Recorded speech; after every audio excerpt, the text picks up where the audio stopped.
लागणार नाही. एकादश केली पाहिजे महाराज, गळ्यामध्ये पवित्र तुळशीची माळ घातली पाहिजे. बऱ्याच जणाला या गोष्टीची गरज वाटत नाही आणि ज्यावेळेस भोगण्याची वेळ येते त्यावेळेस रडू येतं माणसाला.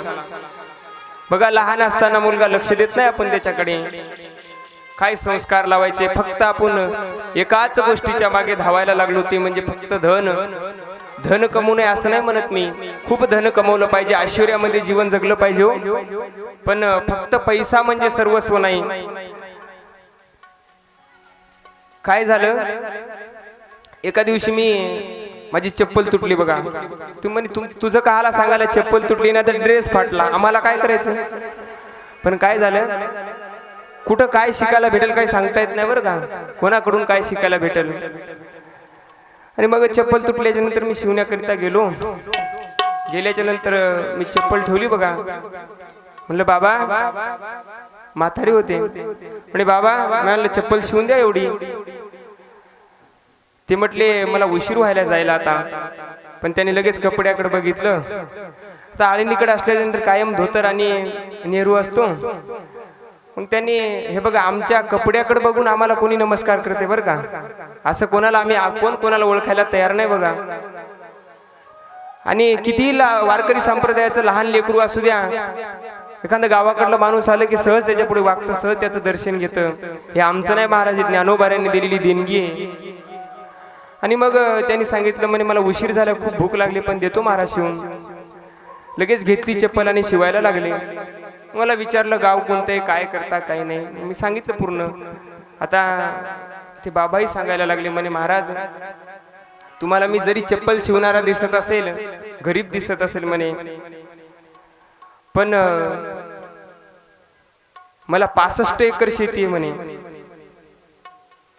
65 एकर बरं का. आणि मी संस्कार सांगतो किती महत्वाचे आहेत, आपण लक्ष नाही देत त्याच्याकडे. म्हणे 65 एकर शेती आहे म्हणे महाराज. आणि एक मुलगा अमेरिकेला आहे, डॉक्टर आहे म्हणे अमेरिकेला. पण महाराज अगोदर एकही एकर नव्हती म्हणे. मी दुकानावरती लोकांच्या काम करायचो, खूप काम केलं म्हणे, 10 वर्ष काम केलं. थोडीशी शेती घेतली, पुन्हा काही व्यवसाय सुरू केला. असं करता करता करता खूप धन कमवलं म्हणे. 65 एकर शेती घेतली, एकही एकर शेती नसताना 65 एकर शेती केली. आणि आता एक मुलगा म्हणे शिकून अमेरिकेला गेला आणि एक मुलगा आता शेती करतोय. पण 2 मुलं असून मला एकही सांभाळत नाही म्हणे महाराज. रडू लागला बरं का, टपटप त्या चपलीवरती माझ्या थेंब पडू लागले महाराज पाण्याचे. अवघड असते गड्या, तुम्हाला सांगू. किती जरी पैसा असला माणसाकडे, पण एक जीवनामध्ये वेळ अशी येते, पैसा जर कमी असला तरी चालेल, पण मुलं चांगले पाहिजेत. आणि जर मुलं वाईट निघले महाराज, फार अवघड आहे बरं का. म्हणे महाराज रडू लागला. म्हणे महाराज कधी कधी इथून गेल्याच्या नंतर बायकोही वारली म्हणे. ती बिचारी, तिनं मला तरी कसं तसं करून खाऊ घातलं असतं, पण आता मी एकटाच आहे म्हणे महाराज. रडू लागला ते. एवढं अवघड असते बरं का. कारण संस्कार फार महत्वाचे आहेत. आपण गळ्यामध्ये मुलांना तुळशीची माळ घालायला सांगितली पाहिजे, गरज नाही वाटत आपल्याला त्याची. आणि रडता रडता सांगू लागला, म्हणे महाराज तुमचं खरंच काहीतरी भाग्य असेल, तुम्ही या क्षेत्रामध्ये आले. आणि मलाही सांगू लागलं, म्हणे महाराज तुम्ही महाराज झाले तर काय झालं, पण तुमच्या मायबापाला कधी विसरू नका. म्हणे महाराज हे फिरून येणार आहे म्हणे एक दिवस. जरी माझा मुलगा असेल तरी त्याच्यावरती एक दिवस ही वेळ येईल म्हणे. माझ्या जीवाने म्हणजे मी एवढे कष्ट करून म्हणे कमवलं, माझं हिसकावून घेतलं म्हणे, किती पाप लागल महाराज म्हणे. स्वतःच्या मुलाला शाप देऊ लागला महाराज. बघा, मायबापाचा जर आशीर्वाद जर आपल्याला नाही घेता आला ना, माणसाने घेऊ नये महाराज. फार त्यांचे दररोज पाय दाबणे, रोज दर्शन घेणे नाही घडू द्या, पण आपल्यामुळे मायबापाला त्रास होईल, आपल्यामुळे मायबापाची मान खाली जाईल, असं कधी माणसाने वागू नये.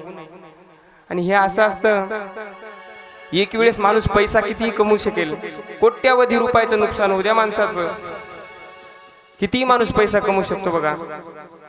पण एकदा गेलेलं नाव, एकदा गेलेली बापाची इज्जत पुन्हा येत नाही बा जीवनामध्ये. मी तुझ्यासाठी जीवन जाळे तूने नाही पाणी पाजे, मी तुझ्यासाठी जीवन जाळे रे बा तुने नाही पाणी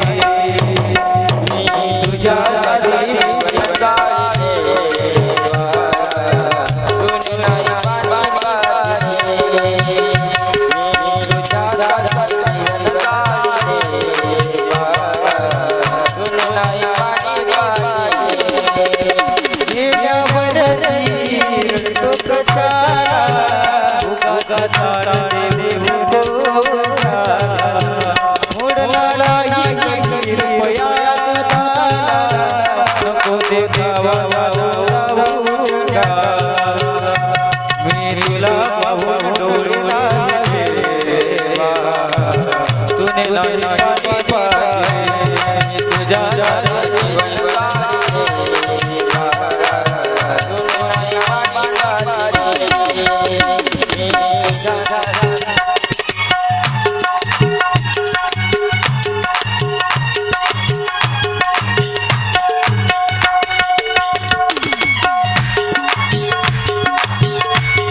आणि रडता रडता सांगू लागला बघा, म्हणे महाराज खूप आपण फक्त कमवण्यासाठी, फक्त आपण लेकरा बाळांना सुखी करण्यासाठी पळतो म्हणे. कधी कधी जीवनामध्ये भाकरी खायला भेटली नाही म्हणे, कधी कधी उपवाशी झोपायचो, पण या लेकरांसाठी एवढं केलं म्हणे. महाराज काय मिळालं? हे बघा, नाते जपले पाहिजे माणसाने. बरं, एकदा जर जीवनातून हे नाते महाराज एकदा जर निघून गेलं, माणूस मनातून उतरलं तर पुन्हा येत नाही बघा, मनामध्ये बसत नाही. एकदा विश्वास नावाचा जर पक्षी उडून गेला तर पुन्हा तो झाडावरती पहिल्यासारखा कधी बसतच नाही. म्हणून किंमत कळली पाहिजे नात्यांची. आणि रडता रडता त्यांनी सांगितलं म्हणे, महाराज येतो म्हणे, आता उशीर झाला. आणि येतो म्हटल्याच्या नंतर पुन्हा मला अर्धा तास बोलला बघा. आणि महाराज हे फिरून येणार आहे म्हणे. आणि मग निघून गेला बघा. आजही जर ते कधी त्या बाबाला मी बघितलं, आजही आळंदीमध्ये येते बाबा. त्यांना जर आजही कधी जर बघितलं तर महाराज आजही त्यांच्याकडे बघितलं, त्यांच्या डोळ्यामधून पाणी येते. किती अवघड आहे महाराज. आणि असे